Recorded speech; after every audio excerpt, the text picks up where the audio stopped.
Nampak tak slide cikgu? Nampak tak Nampak slide cikgu. cikgu? Okey.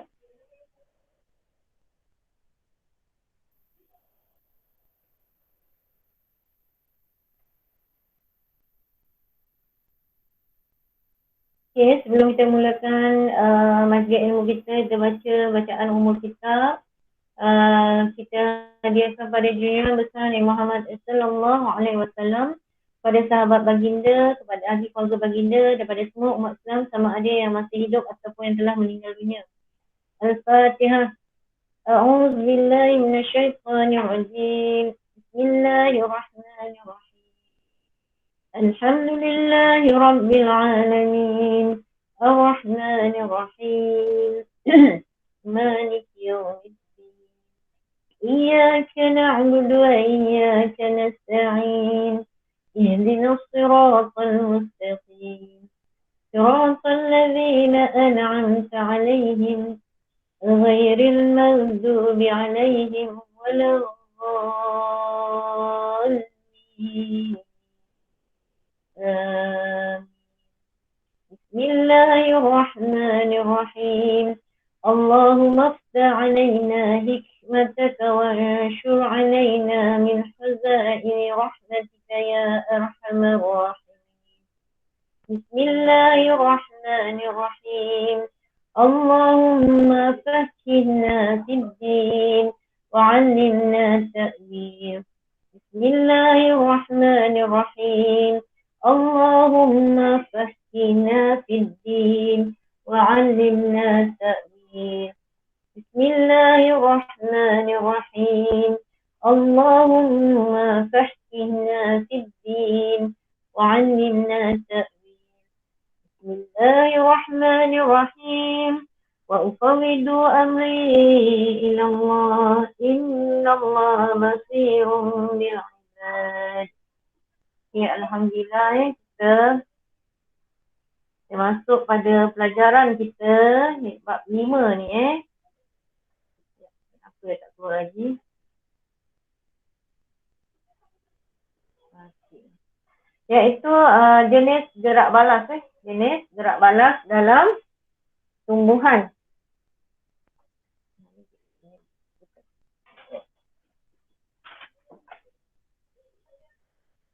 Okey, cikgu ni dah buka kamera dulu.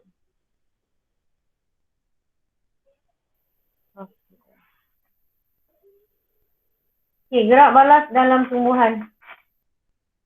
Okey. Pertama ialah jenis gerak balas dalam tumbuhan jenis gerak balas dalam tumbuhan. Kita punya power cikgu ni besar tak? Okey. Okey. Jenis gerak balas dalam tumbuhan ada dua, iaitu gerak balas tropisma. Cuba sebut tropisma. Dan satu lagi adalah gerak balas nasi. Okey, kita tengok tindak balas tropisma. Apa itu gerak balas tropisma? Ialah gerak balas tropisma merupakan gerak balas bahagian tertentu tumbuhan seperti akar dan pucuk, sama ada mendekati dan juga menjauhi rangsangan. Terdapat pelbagai jenis gerak balas. Sebenarnya gerak balas di sini adalah gerak balas jenis pertumbuhan. Gerak balas merupakan gerak balas pertumbuhan. Okey, perkataan tropisma berasal daripada perkataan Yunani maknanya tropos yang bermaksud berputar. Okay. So kita kena ingat bahawa bila kita sebut tropisma, ia merupakan satu tindak balas pertumbuhan atau tumbesaran. Tumbesaran apa? Terhadap rangsangan. Rangsangannya apa? Rangsangannya sama ada cahaya ke, graviti ke, air ke.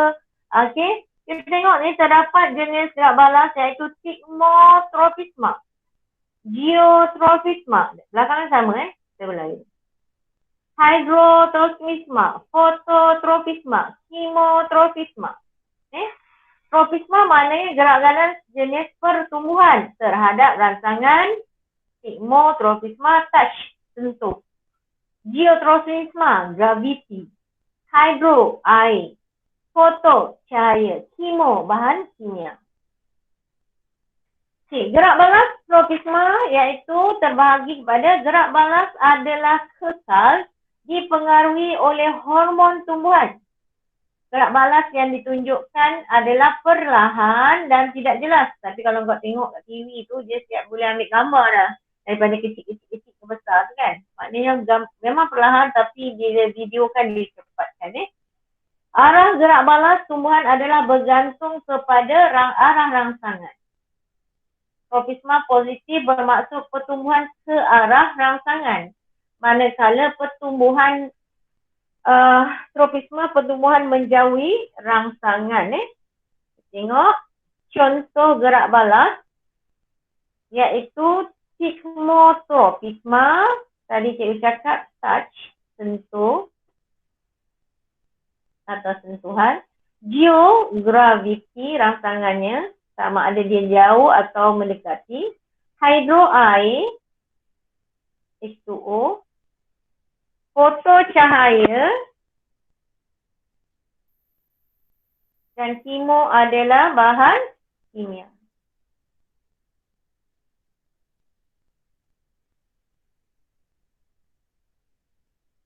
Gerak balas tropisma. Pertama ialah sigmotropisma, merupakan gerak balas pertumbuhan terhadap sentuhan, touch tadi. Sentuhan. Sulopag menunjukkan tindak balas sigmotropisma positif dan berpaut pada objek seperti kayu bagi membolehkannya mendapat sokongan. Contohnya pokok ni lah, di pagi kan. Selain tu pokok apa? Kacang. Timun tikus. Pernah makan timun tikus tak? Siapa pernah makan timun tikus? Ada tak? Abang Lina tak pernah makan? Pernah makan timun tikus? Tak. Tak pernah makan? Kecil je. Hujung jari ni ke kecil. Boleh makan. Dia pokoknya menjala. Sama dengan pokok timun lah naik. Manjat. Muhammad Izzuddin sedang minum air kan nampaknya gambarnya. Sarapan semua?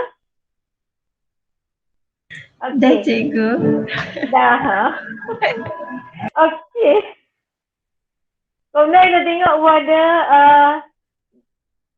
rangsangan yang kedua adalah rangsangan disebabkan oleh tarikan graviti iaitu geotropisma.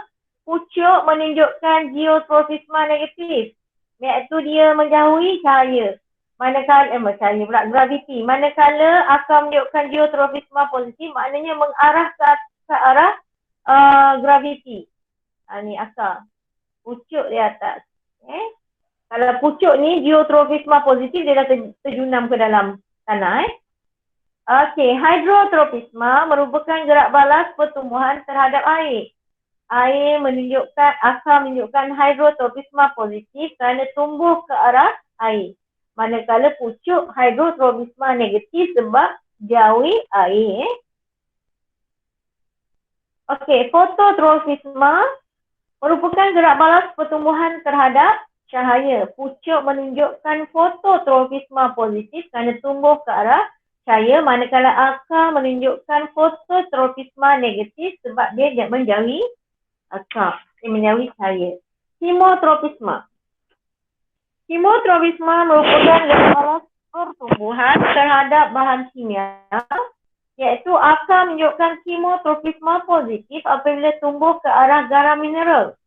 Akar menunjukkan chimotropisma negatif apabila tumbuh menjauhi bahan kimia seperti racun. Pandai dia nak tumbuh. Okey. Okey, itu dia. Kemudian kita tengok gerak balas nasi. Gerak balas nasi. Tadi dia tumbuh-tumbuh Tumbuh ke arah tumbuh. Sebab tumbuh. Sekarang ni, gerak balas terdiri daripada beberapa jenis iaitu fotonasi, seismonasi, niktinasi, termonasi dan sigmonasi. Okey. Gerak balas nasi. Tidak semua gerakan mesti merupakan gerak balas pertumbuhan. Tadi tropisma. Maknanya dia mesti pertumbuhan. Ni pertumbuhan, arti T ni pertumbuhan ke, P pertumbuhan ke, yang mesti tropisma ada pertumbuhan.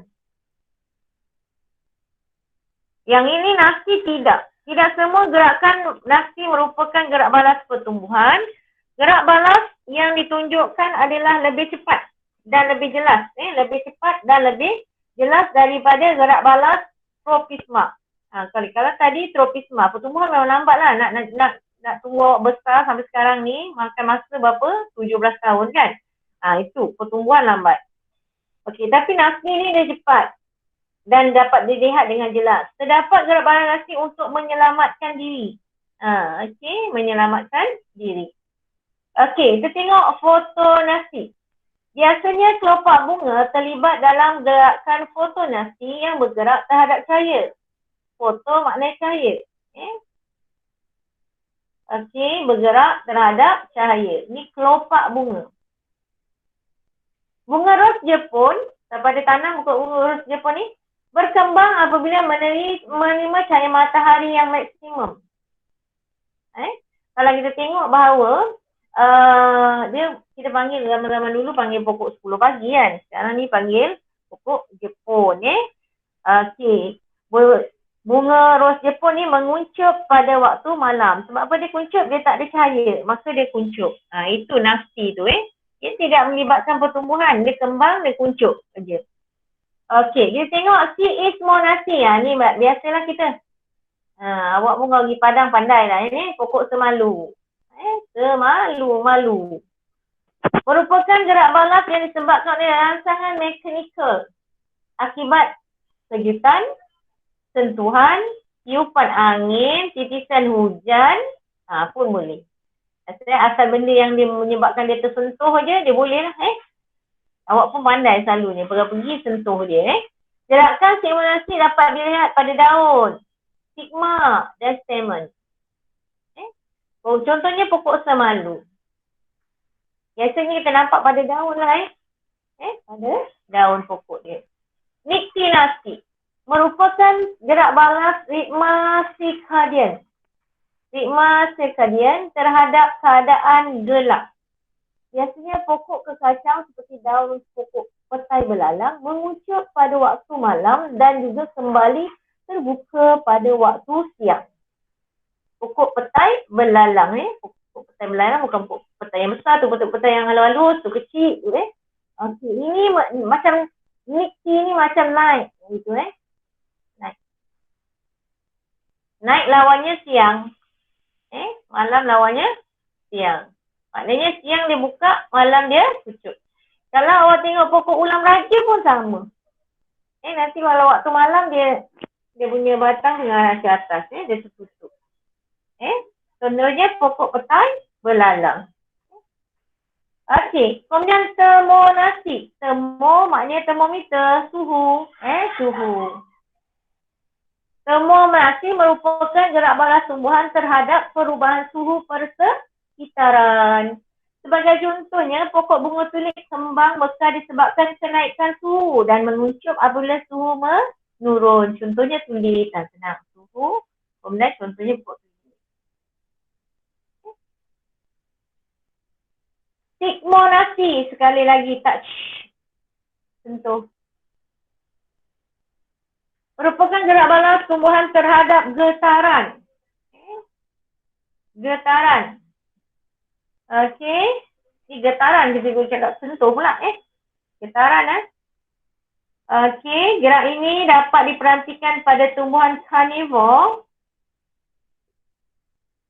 Sekejap jangan pakai ni nanti takut salah.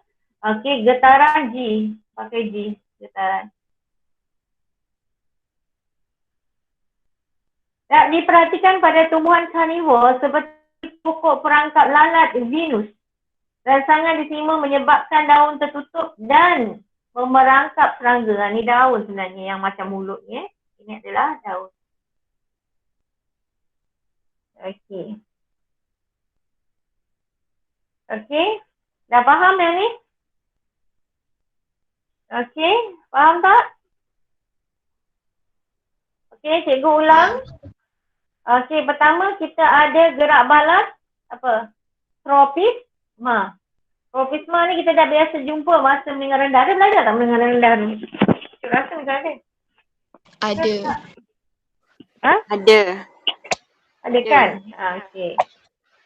Okey, cikgu ulang. Kita ada fototropisma.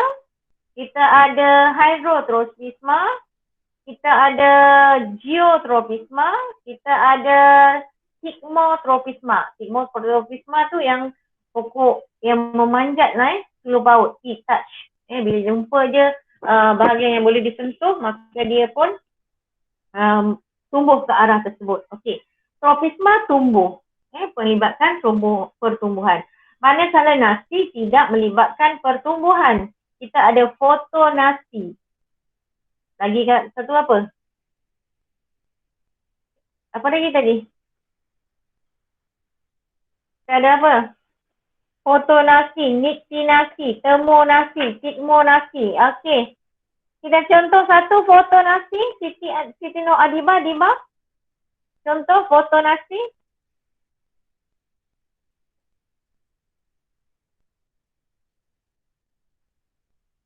Diba? Ya, cikgu. Contoh fotonasi. Tumbuhan ni ke? Nama tumbuhannya. Bunga ros Jepun. Dengan ros Jepun. Okey, sigmonasi. Balkis. Pokok malu. Pokok semalu. Dia rangsangan dia apa? Rangsangannya apa? Sentuhan. Rangsangan, jenis rangsangan dia. Tadi tumbuhan, rangsangan dia. Kejutan, sentuhan, tiupan angin, titisan air hujan. Okey, ya adalah rangsangan mekanikal semua tu Contohnya pokok? Pokok malu. Okey, next. Ika, Atika. Contoh lain. Niktinasi. Atika. Pokok petai belalang. Okey, pokok petai belalang. Ini untuk rangsangan kepada mana? Apa jenis rangsangan dia? Keadaan gelap. Gelap atau terang kan? Dia akan menguncup apabila waktu gelap. Contoh selain daripada pokok petai belalang yang cikgu cakap tadi, pokok apa? Pokok ulam raja. Okey. Next, termonasi. Contoh termonasi. Pokoknya. T untuk termo untuk apa? Untuk suhu. Contohnya T untuk pokok apa? T untuk tulip. Okey. Sigmonasi. Izudin. Sigmonasi. Cikgu. Okey. Rangsangannya apa Izudin? Sigmonasi. G untuk? Getaran. Getaran. Okey, contoh pokoknya? Tumbuhan karnivor. Macam perangkap lalat Venus. Okey, tumbuhan karnivor. Okey. Kalau periuk kera boleh tak? Boleh kot. Boleh kot. Okey. Okay, sekarang kita tengok soalan formatif. Tengok buku teks tu yang pertama. Nyatakan definasi gerak balas geotropisma. Apa? Gerak balas geotropisma pula. Tropisma. Okey. Amir.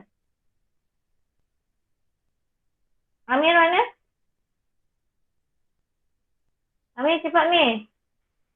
Gerak balas tropisma. Apa maksud gerak balas? Gerak balas jenis apa? Gerak balas jenis apa? T untuk apa? P untuk apa, Mei? Cepat, Mei. Mei? Ada tak Amir ni? Cik Alia? Alia? Alia? Okey. Bacakan soalan nombor 1, Alia. Buku teks awak muka surat 102.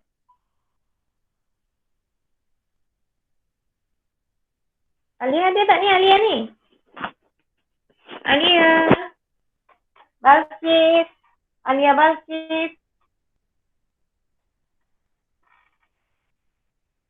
Alia? Okey. Alia tak ada. Pergi kepada Siti Nur Adibah. Gerak balas tropisma.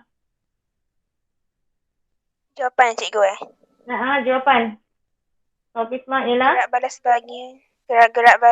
balas bahagian-bahagian tertentu tumbuhan seperti akar dan pucuk sama ada tumbuhan mendekati atau menjauhi rangsangan. Okey, cikgu nak awak tambah perkataan gerak balas pertumbuhan.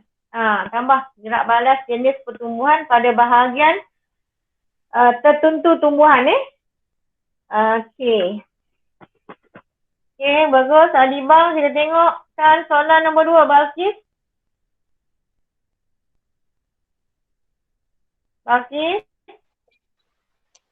Ya. Balkis, okey. Senaraikan 3 jenis gerak balas tropisma. Okey, apa dia? Pimotropisma, geotropisma, Lagi? hydrotropisma. Okey, dia ada berapa lagi yang belum kita sebut? 2. 2 apa dia? Fototropisma, kemotropisma.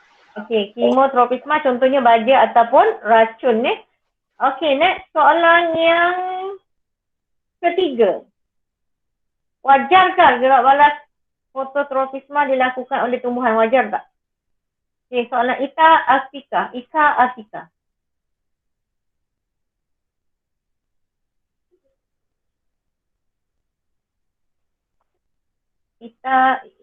Atika, cepat.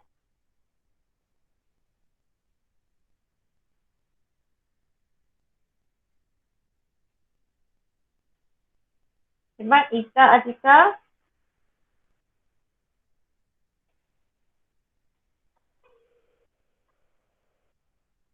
Ika Atika. Ada tak Ika ni? Ika?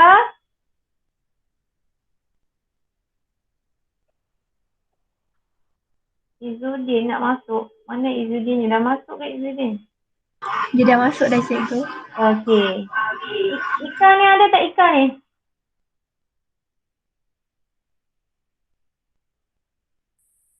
Ada tak Ika? Senyap je. Okey, Amalina tolong cikgu. Tolong cikgu untuk jawapan tu. Tuan cikgu, Atika dah ada. Cepat Atika. Apa jawapannya? Wajar ke tak wajar? Jawab dulu. Wajar ke tak wajar? Wajar. Wajar. Kenapa wajar? Dah dapat satu markah tu untuk jawab wajar. Gerak balas fototropisma positif memastikan daun tumbuhan mendapat cahaya matahari yang optimum dalam fotosintesis. Okey, untuk menjalankan proses fotosintesis, dia dapat cahaya yang optimum cahaya yang optimum. Okey, saya rasa cikgu dah share dia punya tu dekat group awak tu. Okey, next kita tengok soalan yang keempat. Siapa tadi yang cikgu cakap dia nak masuk, dia dah masuk tu? Izzuddin. Izzuddin. Amalina dulu. Amalina. Ikut giliran. Ya cikgu. Jawapan dia, daun pokok semalu bergerak balas terhadap haba iaitu termonasti. Dia adalah termonasti. Termonasi. Gerak balasnya adalah termonasi. Termonasi. Kita tengok pokok semalu tadi. Pokok semalu. Dia bergerak balas terhadap haba.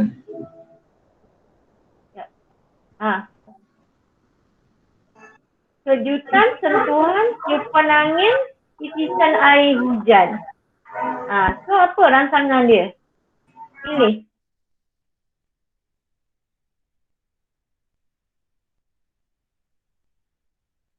Maknanya apa? Kejutan ke? Sentuhan ke? Tiupan angin tak? Titisan air hujan bukan. Sentuhan. Jadinya kejutan lah kan? Okey, jelaskan. Jelaskan Amalina. Jadi dia adalah seismonasi. Kemudian kerana dia ada haba tadi, dia memberi kejutan kepada daun ni.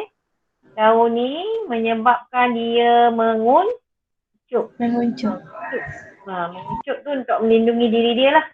Okay, next kita teruskan pembelajaran kita. Kita tengok kepada fitohormon. Hormon ni yang kita dah tahu lah. Hormon. Kita dah tahu hormon. Fito ni maknanya apa? Hormon tumbuhan. Okey. Kita tengok. Tumbuhan tidak mempunyai sistem saraf seperti manusia dan haiwan yang menggunakan sistem saraf dan hormon bagi mengawal atau hidupnya. Hal ini kerana gerak balas yang dilakukan oleh tumbuhan dapat diperhatikan dengan jelas selepas suatu tempoh masa tertentu. Fitohormon atau hormon tumbuhan. Fitohormon iaitu tumbuhan. Ingat tak kita ada perkataan fitoremediasi yang minggu lepas. Fito maknanya tumbuhan, remediasi tu pemulihan kan. Pemulihan dengan menggunakan tumbuhan. Sekarang fitohormon maknanya hormon tumbuhan. Gerak balas kimia yang merangsang dan menyelaras dalam tumbuhan terhadap rangsangan pada kepekatan yang sangat rendah. Okey, contoh-contoh hormon tumbuhan Pertama ialah auksin, berfungsi dalam fototropisma dan juga geotropisma. Dia juga bukan saja fototropisma, geotropisma, tapi dia juga adalah sigmotropisma juga. Sigmotropisma juga. Menggalakkan perkembangan kedominanan efek pucuk dan juga akar. Kedominan efek. Efek ni ada pada pucuk dan juga pada akar. Merangsang pertumbuhan dan pemanjangan sel akar. Okey. Dia juga merangsang pemanjangan sel pucuk dengan sel akar. Merangsang percambahan akar adventitious pada keratan batang. Kalau kita kerat batang tu, misal kata pokok bunga ros, kita dah kerat, dia tanam, nanti dia akan tumbuh akar halus-halus kan. Itu namanya akar adventitious. Okay, merangsang pembahagian sel di cambium semasa pertumbuhan sekunda. Kita dah belajar dah pertumbuhan sekunda.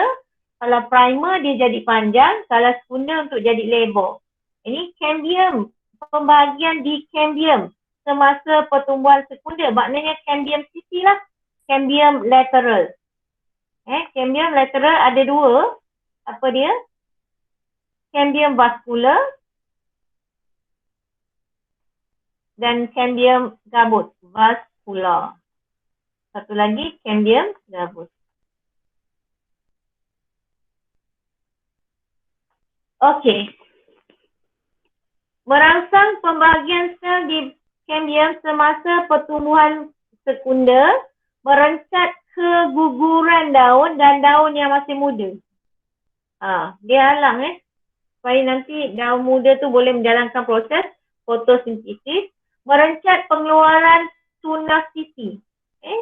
Dia merencat pengeluaran tunas sisi. Okey, itu adalah auksin.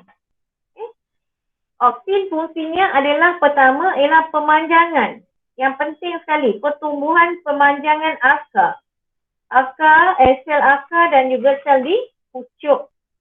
Pembahagian sel di kambium semasa pertumbuhan sekunda. Okey, kita tengok gibberellin. Menggalakkan pembahagian dan pembancangan sel batang. Tadi lebih kepada pucuk dan akar, ingat? Pucuk dan akar dan juga kalau ada pun dekat sini lah sisinya. Okey. Yang ini adalah di mana? Di sel batang. Merangsang perkembangan daun, bunga dan buah. Merangsang perkembangan dan percambahan biji benih. Bila dah berbuah, hasilkan biji benih. Maknanya sambunglah. Okey. Menyebabkan pertumbuhan batang berbunga pada tumbuhan kerdil. Okey, merencat perkembangan akar. Okey, dia ni rencat perkembangan akar. Okey. Kemudian dia tengok cytokinin. Merangsang pembanjangan sel akar dan sel batang dengan kehadiran oksin. Maknanya kena ada oksin sebab oksin ni tadi dia cakap mesti pembanjangan sel di pucuk dan akar kan. Tetapi dia ni boleh memanjangkan sel akar dan sel batang dengan kehadiran oksin. Mesti ada oksin dulu. Merangsang percambahan biji benih. Biji benih merencat perkembangan kedominanan apex. Ini berlawanan dengan oksin. Oksin merangsang kedominan apex. Apex pucuk tu. Akar dan pucuk. Merangsang pertumbuhan tunafisi. Tadi merencat, ini merangsang. Melambatkan proses penuaan daun. Okey. Asid absisik. Merencat pertumbuhan tumbuhan, merangsang keguguran buah, daun dan bunga yang matang. Okey. Maknanya kalau pokok daun dengan bunga tu dah matang, dia akan merangsang pengguguran. Tujuan nak gugurkan daun ni pun bagus juga sebab apa? Sebab dia ni akan memakan nutrien. Dia pun dah tua, maka gugurkanlah. Menggalakkan kedominanan biji benih. Maksudnya, biji benih tu tak bercambah. Kalau tadi, cytokinin galakkan pertumbuhan biji benih kan? Sekarang dia dormant. Dia punya biji benih tak bercambah. Menggalakkan penutupan liangstoma pada musim kemarau. So, kalau musim kemarau, liangstoma kan, matahari terik. Sepatutnya liangstoma terbuka luas kan? Tetapi, dengan adanya hormon absisik ni, dia tertutup. Supaya mengurangkan kadar transpirasi. Sekarang ni musim kemarau, dah lama tak hujan kan? Okey. Kemudian merencat pertumbuhan tunas dan percambahan biji benih. Ni, dia rencat percambahan biji benih. Inilah, kalau kita tengok musim-musim dia, kalau kita tengok kat sini musim kemarau. Apa nak ada cambah biji benih kan? Lepas tu ni, biji benih apa nak cambah? Keadaan yang macam ni. Maksudnya dia ni dia menjaga keadaan tu dalam keadaan yang kritikal. Kalau kita tengok asid absisik ni tengok K tu untuk kemarau. Buat apa dalam musim kemarau nak buka liangstoma? Buat apa nak cambah tunas baru? Mesti tak hidupnya. Buat apa nak cambah biji benih? Memang tak survive. Lepas tu dia menggalakkan kedominan. Maksudnya tak payahlah biji benih bercambah. Kemudian daun-daun gugur. Kalau kita tengok kalau pokok getah, waktu dia musim kemarau ni, daunnya gugur. Itu adalah salah satu cara dia nak menjaga pokok dia maksudnya kemandirian. Okey. Merancak pertumbuhan pokok. Okey, etilina. Etilina adalah satunya hormon yang dalam bentuk gas. Etina. Dia sebenarnya adalah etina. Dalam kumpulan kita ada alkina kan? Alkuna kan? So dia dalam kumpulan alkena. Ada double bond. Merangsang pemasakan buah, merangsang penuaan tumbuhan dan merangsang keguguran daun dan buah. Maksudnya semua dia rangsang. Rangsang buah, rangsang penuaan tumbuhan dan merangsang keguguran daun dan buah. Okey, itu dia jenis-jenis hormon. Okey, kita tengok peranan kesan oksin terhadap gerak balas, pertumbuhan. Okey, auksin. Auksin tadi kita tengok yang pertama tu tu. Kalau kita tengok fungsinya ialah fototrofisma, geotrofisma, sigmotrofisma, menggalakkan perkembangan kedominanan efek, menggalakkan pemanjangan akar dan pucuk. Okey. Okey, kat sini. Maka tumbuhan bergerak balas terhadap rangsangan dan pertumbuhan. Gerak balas pertumbuhan dikawal oleh auksin. Hormon dia adalah dikawal oleh auksin. Okay. Kat mana auksin dihasilkan? Auksin ni dihasilkan di hujung pucuk ni. Hujung pucuk. Kat auksin ni dihasilkan di hujung pucuk. Auksin dihasilkan di meristem apex. Di meristem apex. Kita belajar. Meristem apex pada hujung pucuk dengan hujung akar.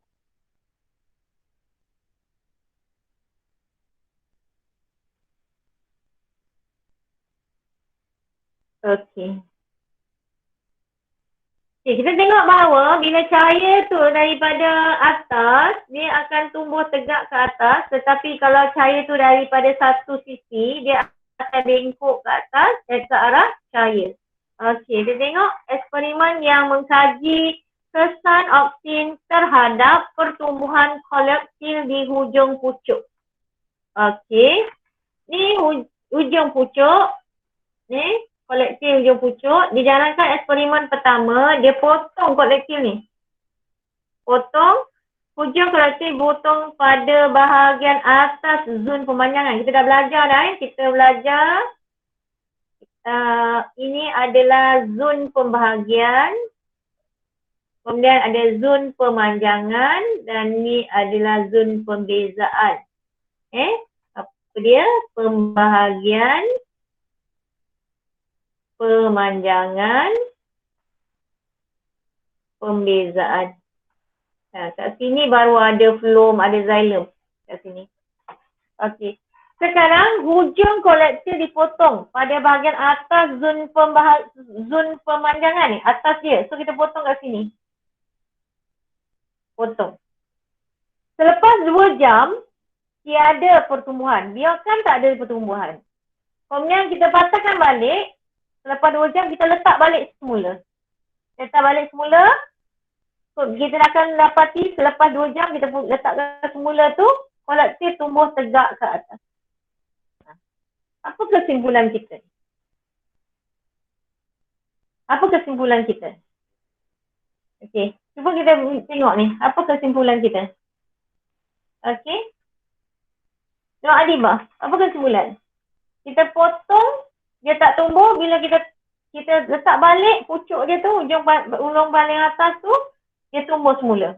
Okey, apa inference? Pemerhatian dia tumbuh kan? Pemerhatiannya. So kalau dia punya inference-nya apa? Adibah, kita cuba.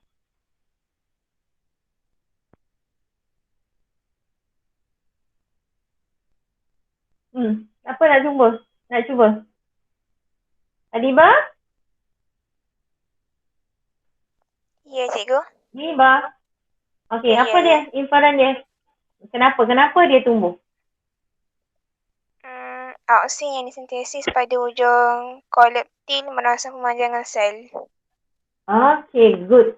Jawapan yang bagus. Sebenarnya kita tak tahu apa tu. Kita cakaplah ada bahan, satu nama bahan kimia yang terdapat dekat hujung kolektil tu yang merangsang pemanjangan. Itu kita cakap. Satu bahan kimia yang terdapat pada hujung kolektil yang menyebabkan pucuk terus tumbuh. Okey, kita tengok eksperimen kedua. Hujungnya dipotong. Kemudian dia letak di atas agar-agar. Selepas 2 jam ni, blok agar-agar dia letak kat agar-agar ni 2 jam. Kemudian dia ambil agar-agar ni, dia letak atas kolektif. Didapati bahawa kolektif tumbuh tegak ke atas. Okey, apa nak jawab? Okey, cuba fikirkan. Okey. Cikgu nak tunggu jawapan Balqis.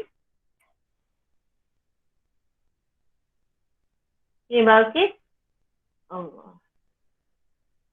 Okey, Balqis.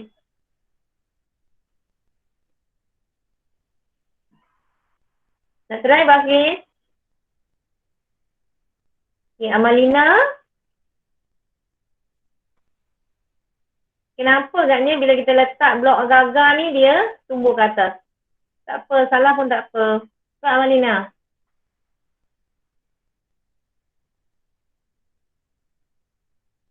Amalina. Amalina.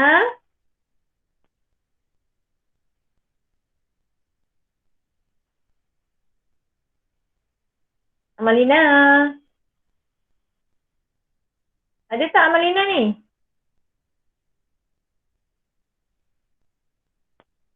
Amalina?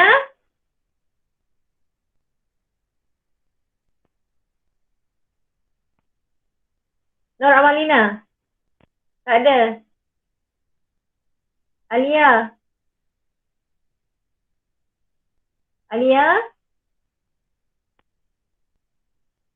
Pun tak nak jawab. Balqis? Balqis? Tahu tak Balqis? Balqis? Tahu.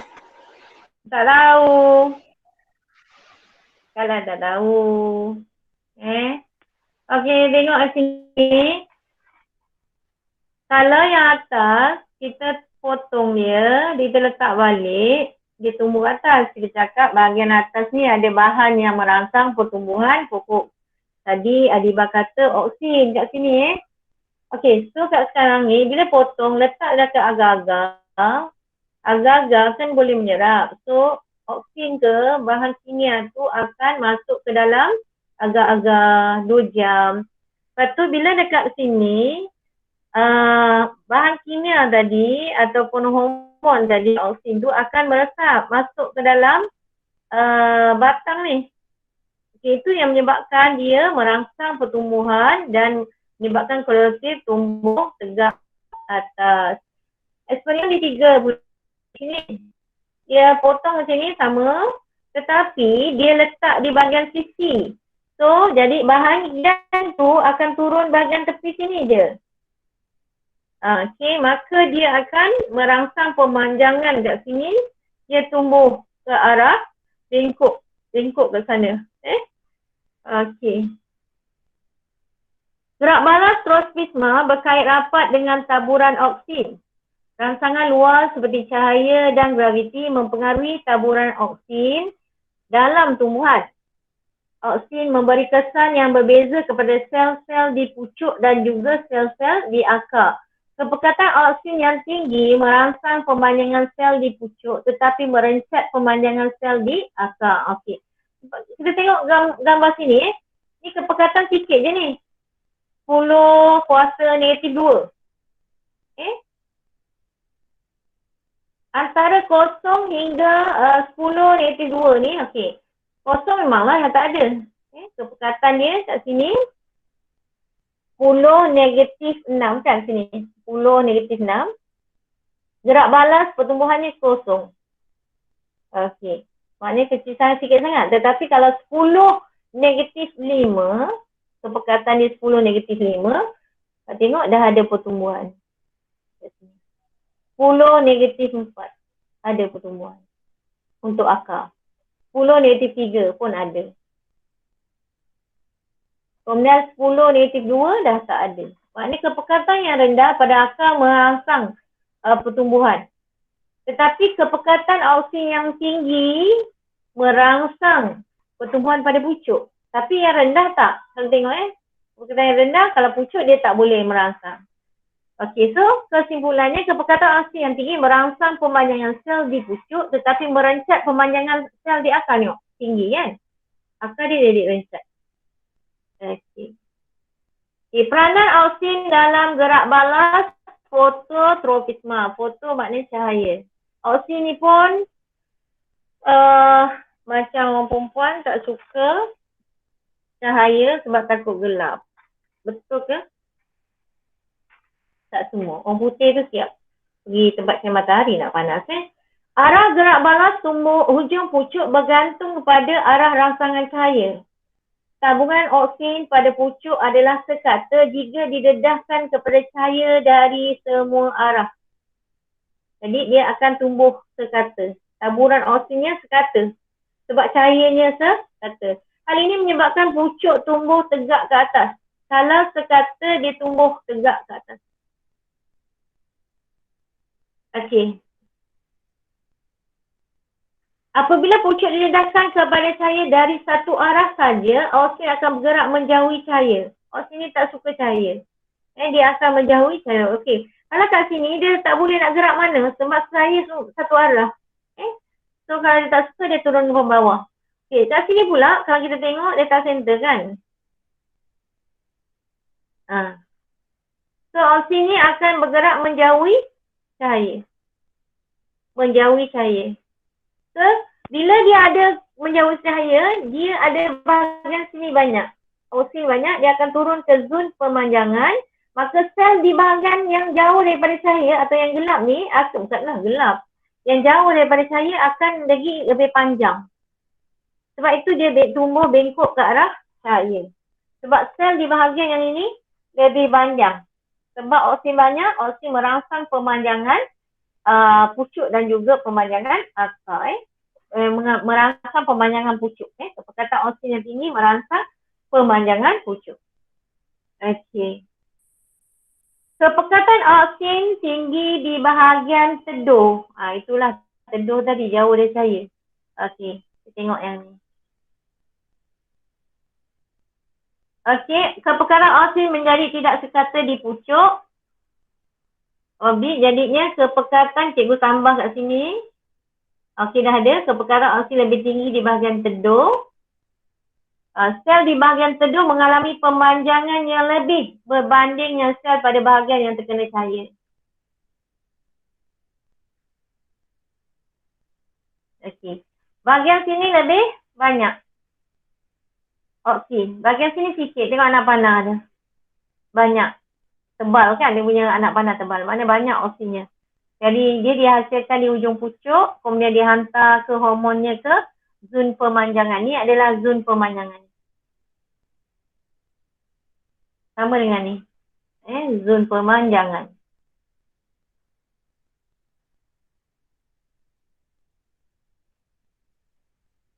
Okey. Bila oksigen banyak kat sini, di pucuk dia merangsang pemanjangan. So sel ni jadi lebih panjang. Kalau kita tengok kat sini, sel ni lebih panjang daripada kat sini.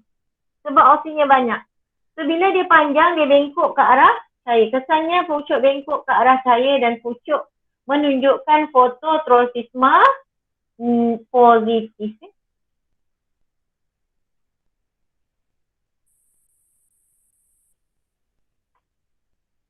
Okey, kemudian kita tengok pula peranan oksigen di hujung kolektif terhadap gerak balas pertumbuhan berdasarkan fototropisma. Okey, kita tengok. Ni kawalan. Kita tak buat apa-apa. Yang kedua, hujung kolektif dipotong. Maknanya oksigennya dah tak ada. Ni hujung kolektif dia tutup. Tapi kolektifnya dia tutup dengan cahaya. Lepas tu hujung kolektif ditutup dengan plastik nil sinar. Okey, masih dapat cahaya lagi. Kemudian ditutup dekat ni, dekat bahagian zon pemanjangan. Ada kesan ke tak? Okey, kemudian satu lagi hujung kolektif dihasilkan dengan blok agar. Potong, lepas tu letak blok agar. Hujung kolektif dihasilkan dengan mika, kepingan mika. Selonggam. Okey, selepas 3 hari. Cahaya ni belah sini, so dia membengkok ke arah cahaya. Kenapa dia bengkok ke arah cahaya? Sebab apa? Sebab oksigen dia tak suka cahaya. So dia akan berada di bahagian teduh. Ni teduh. So bahagian teduh tumbuh dengan lebih panjang. Ini. Bila hujung kolektif tak ada oksigen. Ni tak ada oksigen. Bila tak ada oksigen dia tak tumbuh. Okey. Ditutup dengan penutup legap. Okey, dia akan tumbuh ke atas. Dia akan tumbuh ke atas juga. Kenapa? Walaupun tak ada cahaya, tapi oksigennya ada, oksigennya sekata. Bila oksigen sekata, dia tumbuh tegak. Taburan oksigennya adalah sekata.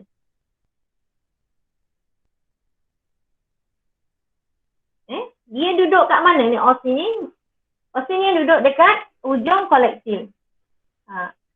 Dia tak ada, dia tutup, dia gelap. So bila gelap, taburannya sekata. Semua ada arahnya. So bila dia turun pun sekata. Okey. Plastik ke sinar? Tutup dia dengan plastik. Cahaya ada. So oksigen akan pergi dekat jauh daripada cahaya ataupun kawasan redup. So bila oksigen banyak kawasan sini, sel di sini lebih panjang daripada kawasan yang cerah. So dia bengkok ke arah cahaya. Yang ini pula, dia tutup dengan kawasan ni, tak mempengaruhi. Sebab apa? Oksigen ni terdedah. Kolektifnya terdedah, maka dia akan pergi kawasan yang redup oksigennya. Ni pun sama. Sebab apa? Dia terdedah pada cahaya matahari. Sekata ke? Tak. Dia akan pergi kepada kawasan yang jauh daripada cahaya. So dia akan duduk ke belah redup. So sel yang tumbuh di bahagian redup adalah lebih panjang. So dia bengkok pada cahaya. Nikah. Tiada pertumbuhan. Kenapa tak ada pertumbuhan? Sebab oksigen yang ke atas ni tak boleh melintas ke zon pemanjangan. Maka oksigen tak ada. Tak ada oksigen. Sebab oksigen ni tak boleh melintas. Sebab nikah ni macam logam tak boleh melintas.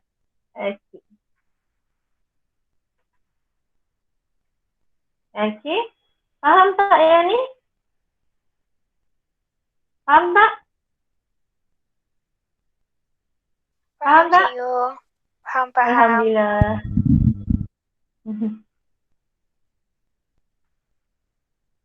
Okey. Kemudian kita tengok pada peranan oksigen dalam gerak balas geotropisma.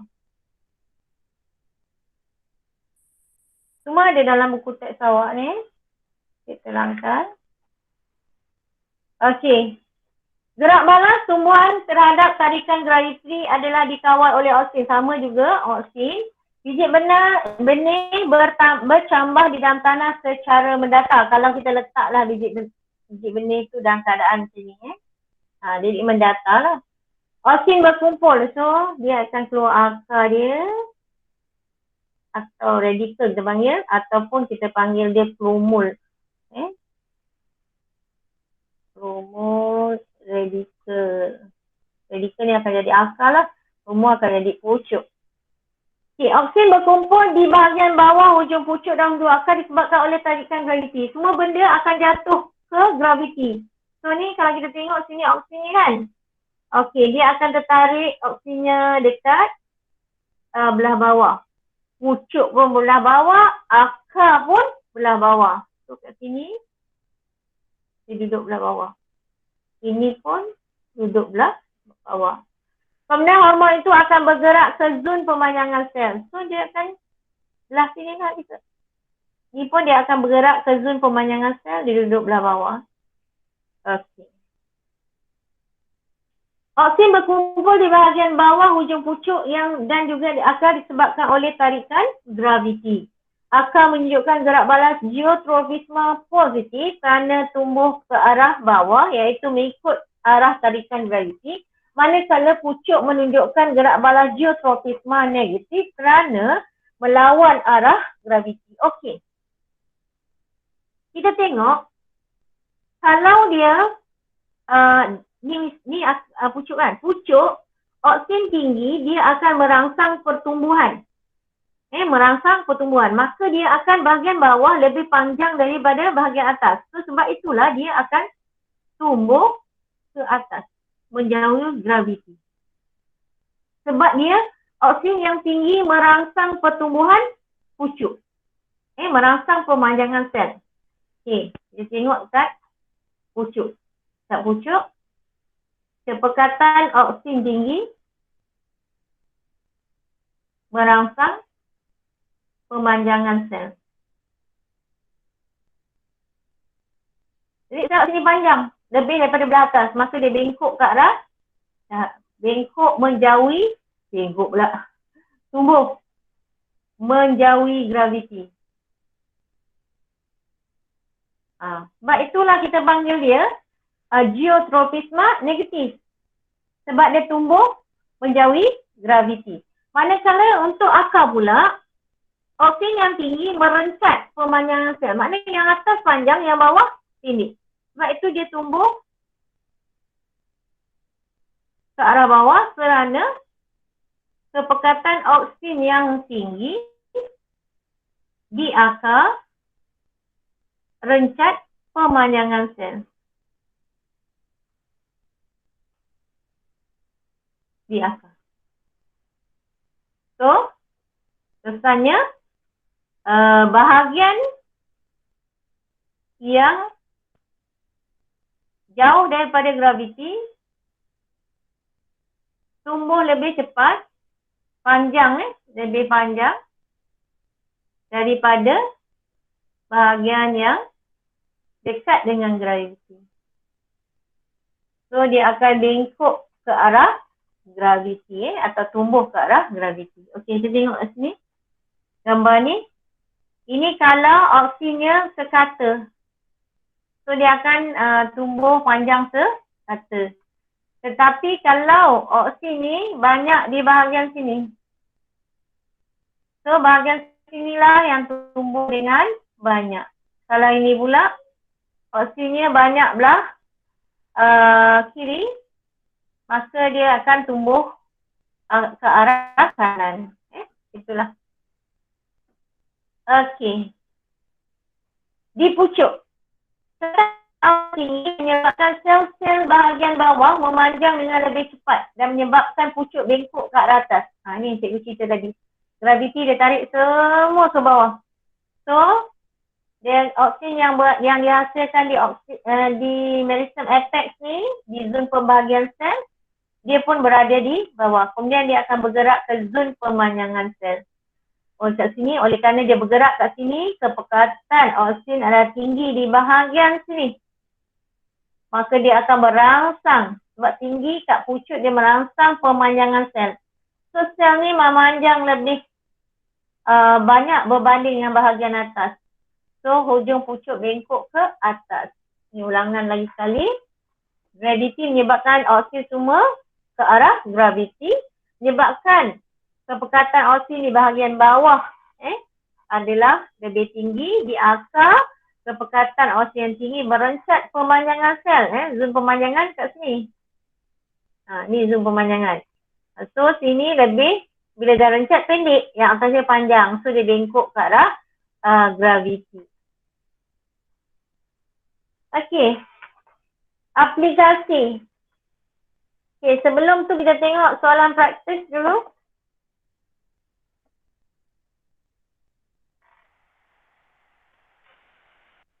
Okay, kita tengok soalan praktis.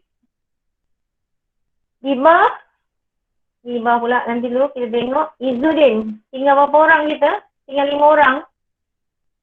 Izudin. Cepat Izudin. Soalan senang ni. Nyatakan 3 contoh fitohormon dan fungsinya. Izudin. Yang pertama auksin. Berfungsi dalam berfungsi dalam fototropisma dan geotropisma. Okey, lagi.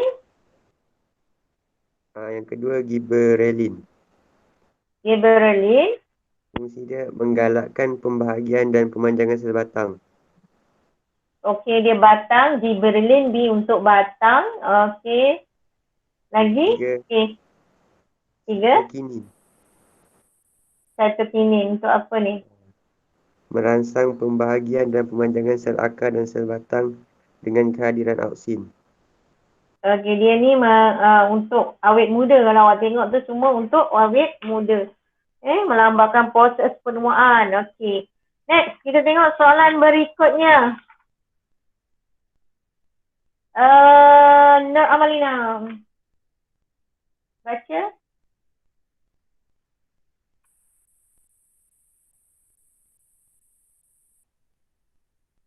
Malina. Ya cikgu. Okey, cuba jawab soalan nombor 2. 2.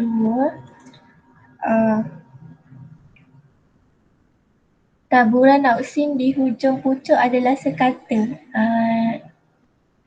Dia menyebabkan hujung pucuk tumbuh tegak ke atas. Okey, bagus. Bila gelap, maknanya taburan oksin dekat hujung pucuk tu sekata. Bila sekata dekat hujung pucuk, dia turun ke bawah dekat zoom pemanjangan pun sekata. Maka pemanjangan sel juga sekata. Maka dia tumbuh tegak ke atas. Okey, soalan ni untuk Adibah. Cuba baca soalan, kemudian jawab. Encik Fahri yang menjual buah apel di sebuah pasar sentiasa mengasingkan buah yang sudah terlebih masak daripada buah yang sedang masak dengan segera. Wajarkan tindakan Encik Fahri? Okey, wajar ke tak? Wajar. Okey, so kenapa agaknya? Buah yang terlebih masak akan menghasilkan banyak gas etilena. Gas ini akan merangsang pemasakan buah yang berada berdekatannya dan dapat menyebabkan buah menjadi terlalu masak dan cepat busuk.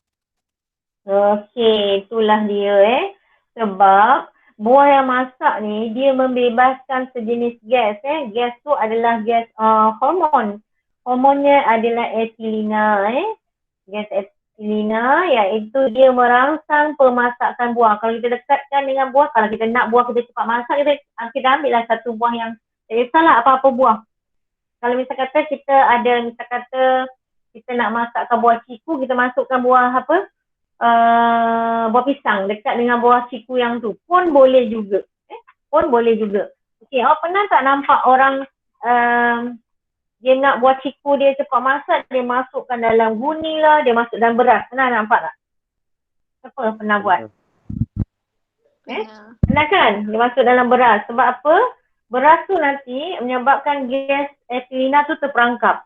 Bila gas terperangkap, dia cepat masak. Kecuali kita letak buah tu kat luar. Okay, bila kat luar, gas tu tersebar mana-mana kan. Tapi kalau kita letak dalam bekas beras tu, maknanya dia terperangkap dalam beras, kemudian buah ciku tu cepat masak. Okay, kita dah belajar 5.1, 5.2, 5.1 jenis gerak balas. Okay, kita ada berapa gerak balas dia, Nur Adibah? Ibah, ada berapa dua jenis gerak balas? Namakan?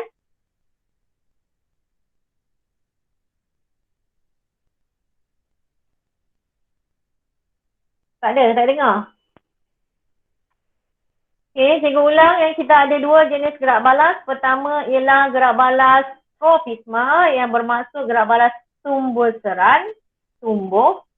Satu lagi ialah nafsi, sebahagian daripada tumbuhan dan bukan jenis gerak balas yang bersifat pertumbuhan. Okey, tropisma terbahagi kepada ni ringkasannya. Pertama, fototropisma iaitu cahaya. Geotropisma iaitu graviti, hidrotropisma iaitu air, sigmotropisma iaitu sentuhan atau suluh paut. Okey, dan terakhir adalah kimotropisma iaitu bahan kimia sama ada baja ataupun pada racun. Okey, nafsi pula adalah pertumbuhan jenis bukan pertumbuhan bukan jenis pertumbuhan iaitu fotonasi pada cahaya, pokok bunga, kelopak bunga, kuncup dan kembang kalau dia ada cahaya seperti pokok jepun. Seismonasi iaitu kepada rangsangan mekanikal, mo tu mechanical, tak salah sentuhan ke, kejutan ke, tiupan angin ke, titisan hujan ke, dia akan tertutup daunnya, tertutup. Itu adalah contohnya pokok semalu. Kemudian niktinasi, naik, malam, siang, iaitu pokok petai belalang di mana daunnya kancup atau tertutup pada waktu malam dan terbuka pada waktu siang. Malam je dia tutup. Okey, itu contohnya selain daripada pokok ulam raja. Sigmonasi adalah suhu. Contohnya si untuk tulip, iaitu pada suhu yang tinggi dia barulah pokok tulip tu akan mengembang. Okey, sigmonasi iaitu pergerakan pada daun, pada perangkap lalat, daun perangkap lalat, iaitu dia getaran. Okey, kemudian kita terus kepada fitohormon. Fito maknanya tumbuhan, hormon pada tumbuhan. Kita ada paling utama sekali adalah auksin. Auksin ini berfungsi untuk mengawal atau dalam gerak balas geotrofisma dengan fototrofisma. Untuk bab kita, penggantan kita ni kita belajar dua saja. Kemudian yang paling penting ingat, dia akan menyebabkan pemanjangan sel. Pemanjangan sel atau pertumbuhan sel. Okey, kemudian gibberellin. Gibberellin ni adalah untuk apa? B untuk batang. B untuk batang. Cytokinin untuk awet muda. Merangsang semua merangsang-rangsang, tetapi dia merencat atau melambatkan proses penuaan. Okey, abscisic. Abscisic K untuk kemarau. Fikirkan kalau kemarau. Kemarau dia apa? Dia rencat proses apa? Proses pertunasan. Kemudian dia dormankan biji benih. Tak payah nak bertambah biji benih tu Okey, itu contohnya kemarau. Dia gugurkan daun. Kalau musim kemarau gugurkan daun Itu contohnya. Dan etilina paling senang sekali pemasakan buah. Kemudian kita tengok peranan hormon auksin dalam gerak balas pertumbuhan. Auksin ni dia menggalakkan pemanjangan sel. Menggalakkan pemanjangan sel. Tetapi kalau dekat pucuk, kepekatan auksin yang tinggi, ia merangsang. Tetapi dekat akar ia merencat. Kemudian auksin ni dia tak suka cahaya. Maka dia akan berada di kawasan yang redup. Okay, bila auksin tak sekata, dia tak tumbuh tegak. Kalau sekata, dia tumbuh tegak. Okey. Okay, itu je untuk kita hari ni. Jangan lupa jawab latihan praktis. Dah buat ke belum? Okay, sepatutnya tinggal sikit lagi ni aplikasi fitohormon dalam pertanian. Kita sambung je lah dengan yang kita bincangkan soalan somatiknya. Okey, ada soalan tak? Ada soalan? Ada soalan? Tak ada, Tak ada, cikgu. cikgu. Okey, semua dah pandai dah.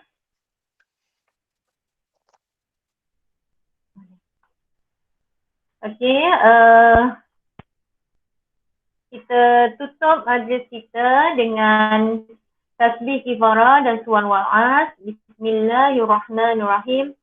Subhanakallahumma wa bihamdika ashhadu an la ilaha illa anta wa astaghfiruka wa atubu ilaik.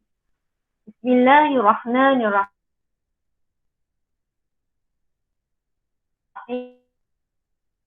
Innal ladzina amanu wa 'amilus shalihat wa tawasaw bil haqq wa tawasaw bis sabr. Ampun, minta maaf atas segala kekurangan. Kita jumpa lagi pada hari esok. Cikgu nak pesan latihan ataupun yang kita punya assignment kita hantar kat grup tolong. Sebab cikgu ni takut tak terlempar pandang. Latihan tolong hantar kat grup. Okay, lepas ni tulis kedatangan Okey, terima kasih kerana menghadiri kelas cikgu. Walaupun tak ramai, alhamdulillah juga untuk cikgu. Okey, Assalamualaikum warahmatullahi wabarakatuh. Terima kasih, cikgu. Terima kasih, cikgu. Sama-sama. Sama.